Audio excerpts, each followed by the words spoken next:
தீவில் இருவரும் மாட்டிக்கொண்டனர். அந்த பெண் ஒரு சிக்னல் வெடிகுண்டை வெடிக்கச் செய்தாள். ஆனால் அது எதிர்பாராத விதமாக வெடித்து அவளுக்கு தண்டனை கிடைத்தது. அந்த தண்டனை இல்லையென்றால் அவள் இந்த அழகான பையனுடன் அந்த ஆள் நடமாட்டம் இல்லாத தீவிலேயே தங்கலாம். அவனது காதலியாக மாறுவதற்காக ஜென்னி இந்த வாய்ப்பை பயன்படுத்திக் கொள்ள முடிவு செய்தாள். அவள் நண்டுகளை பிடிக்க கடலுக்குச் சென்றாள். அவனுக்காக கடல் உணவுகளை சமைத்துக் கொடுத்தாள்.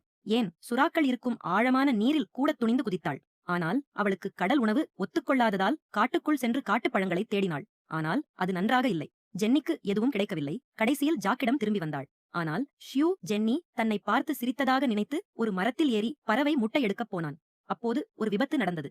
ஜென்னி தெரியாமல் ஒரு பள்ளத்தில் விழுந்து விட்டாள். அங்கே ஒரு பாறை விளிம்பு இருந்தது. அதனால் அவள் நேராக கீழே ஓட வேண்டியதாயிற்று. தண்ணீரை விட்டு வெளியே வந்ததும் அங்கே வேறு சிலர் இருந்ததை பார்த்தாள். அப்போதுதான் தெரிந்தது, அந்த ஆள் நடமாட்டம் இல்லாத தீவு ஒரு சுற்றுலா தலம் என்று. சாப்பிடாமல் இருந்தவர்கள் எல்லோரும் அங்கே இருந்த சிற்றுண்டிகளை சாப்பிட்டார்கள். பக்கத்தில் ஒரு செய்தித்தாள் இருந்தது. அந்த செய்தித்தாளில்தான் நட்சத்திரமான ஜாக்கி பற்றி குறிப்பிடப்பட்டிருந்தது. ஜென்னி இதை போய் சொல்லலாம் என்று திரும்பி ஓடப்போனாள். ஆனால் அனுபவம் இல்லாத அவளுக்கு அதன் முக்கியத்துவம் புரியவில்லை. ஆனால் ஜாக்குக்குத்தான் அது மிகவும் முக்கியம் என்று தெரிந்ததும் ஜென்னி அதை அவனிடமே கொடுத்துவிட்டாள்.